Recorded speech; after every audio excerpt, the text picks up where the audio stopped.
자, 여러분 안녕하십니까? 뉴스장터입니다. 미스터 트롯과 관련해서 새로운 소식을 모아서 이를 분석해서 여러분들에게 전해드리는 뉴스장터입니다.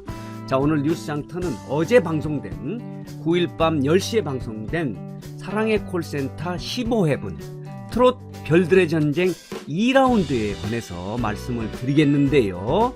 어제 방송도 20%가 넘는 시청률을 보여서 사랑의 콜센터의 인기가 대단하다는 걸 보여줬고요. 미스터 트롯의 열기가 아직 식지 않고 있구나 하는 것을 보여주는 재밌는 방송이었는데요. 몇 가지 아쉽고 어색한 점이 있어서 이를 분석해서 여러분들에게 말씀드리도록 하겠습니다. 이 말씀을 전하기 전에 뉴스장터를 아직 혹시 구독하지 않으신 분들께서는 구독 꼭 부탁드립니다. 구독은 저희들에게 큰 힘입니다. 더 좋은 방송 그리고 재밌고 유익한 방송으로 보답하도록 하겠습니다.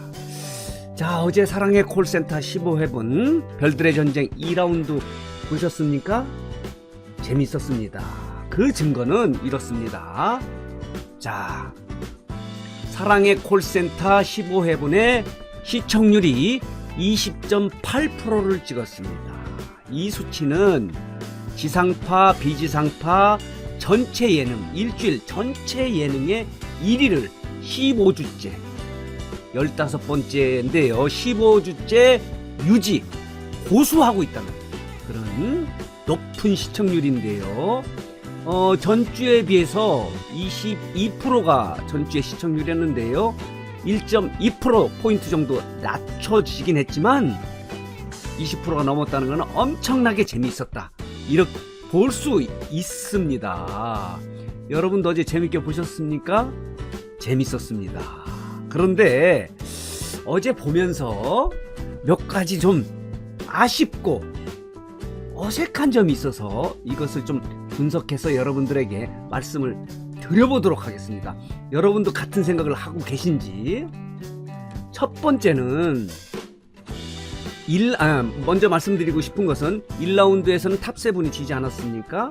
그래서 2라운드에는 역전을 시키겠다, 탑7이. 이게 벼르면서 이 방송을 봤는데 이 방송에 이 탑7이 이길 거라는 게 미리 예측이 됐습니다. 뭐냐면 첫째는 이 사랑의 콜센터는 신청자, 말하자면 탑7의 팬들이 노래를 신청해서 노래를 즉석에서 들려주는 방식이거든요. 그러면 이 신청을 하는 사람들이 대부분 누구를 향해서, 어느 가수들에게 노래를 신청하기 위해서 사랑의 콜센터 노래 접수를 했겠습니까? 대부분 탑7입니다. 이 현역 7 중에서는 모르는 가수도 있어요. 그렇다면 이 점수 매기는 방법에서 대부분 탑7에 콜될 가능성, 탑7 가수에게 신청곡이 몰릴 가능성이 높은데 이게 자기적으로 연출을 해서 나눠줬다는 느낌이 전체적으로 듭니다.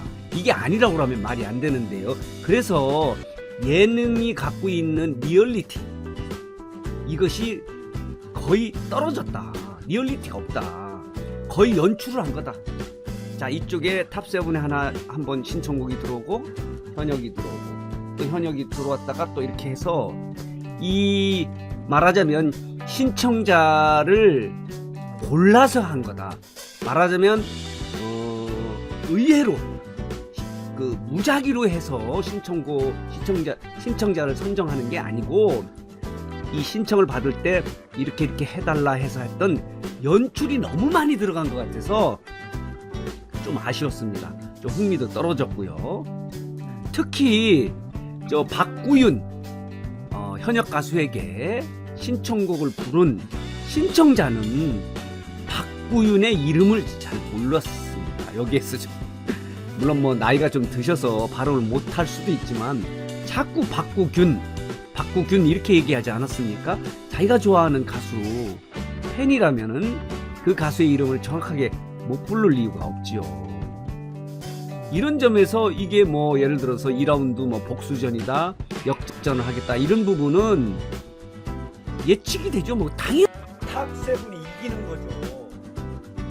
코를 그냥 몰아줬으면 현역, 그러니까 탑세븐, 그러니까 현역은 한 건도 안 할 가능성이 높아요.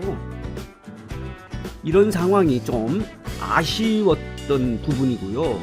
두 번째 아쉬웠던 부분은 미스터트롯의 탑세븐은 사랑의 콜센터를 여러 차례 했고 함께 다른 방송도 했기 때문에 호흡이 잘 맞습니다. 이건 탑세븐이 한 그룹 그룹 가수처럼 이렇게 돼 있어서 호흡이 착착 맞고 예능감도 오래 예능을 했기 때문에 탑세븐은 아주 일사불란하게 예능감도 있고 잘하는데 현역 7명은 너무 어색해요. 예능감도 없고 호흡도 맞지 않고 하는 게 여실히 드러나요. 그게 너무 어색했어요. 특히 그 신유 가수 같은 경우는 예능에 처음 나왔다고 하지 않습니까? 뭐 신유를 비난하려고 하는 건 아니고 이 예능에 적응을 못하고 그냥 가만히 앉아 있으니까 우리 시청자가 보기에 민망할 정도로 어색함이 굉장히 많았습니다. 그리고 장성호 같이 신동 트롯 신동 같은 경우는 존재감도 없고 뭐 이렇게 여러 가지로 이게 별들의 전쟁이라고 얘기하는 그 자체가 정말 굉장히 어색했어요. 여러분도 아마 비슷하게 느꼈을 겁니다. 이 두 가지 부분이 지나치게 연출을 한 것 같고, 그러니까 말하자면 신청자를 골랐다, 배분했다 하는 생각이 들어서 엄청나게 이 탑세븐에게 노래를 신청하려고 했던 팬들이 굉장히 좀 화가 나죠. 만 번씩 전화를 해가지고 했는데 이게 연출에 의해서 나눠 먹기를 했다고 이렇게 생각이 들으니까 굉장히 좀 뭔가 그렇더라고요. 여러분들도 아마 비슷하게 느꼈을 거고요. 또 하나 지적한다면 이 타이틀 제목이 트롯의 별들의 전쟁 이렇게 얘기하지 않습니까? 미스터 트롯의 탑세븐을 별들이라고 얘기하는 거는 누가 뭐라고 하겠습니까? 별 중에 별이라 이렇게 얘기해도 되는데 현역 탑세븐을 별들 스타라고 표현하는 거는 좀 어색했어요. 정말 어색했습니다. 제목이 좀 맞지 않았다. 그래도 탑세븐 아무리 전에 탑세븐이 무명 시절에 이쪽에 박구윤, 신유 뭐 이런 박서진이 유명한 가수였다 하더라도 지금 시점에서 보면 미스터 트롯 탑세븐이 대세 스타 가수입니다. 이들하고 대적하려면 좀 비슷한, 물론 그렇습니다. 트로트의 레전드들을 불러올 수는 없는 거고요. 이 목표가 트로트의 대중화, 트로트의 세계화, 그리고 트로트가 중심 음악 장르로 될 수 있도록 젊은 트로트 가수와 이렇게 대결을 하는 거는 어쩔 수 없는데 제목이 좀 어색했다. 별들의 전쟁이라고 얘기하는 것이 확 와닿지 않았다 라고 말씀드릴 수 있습니다. 여러분들도 아마 비슷하게 느끼셨을 것 같습니다.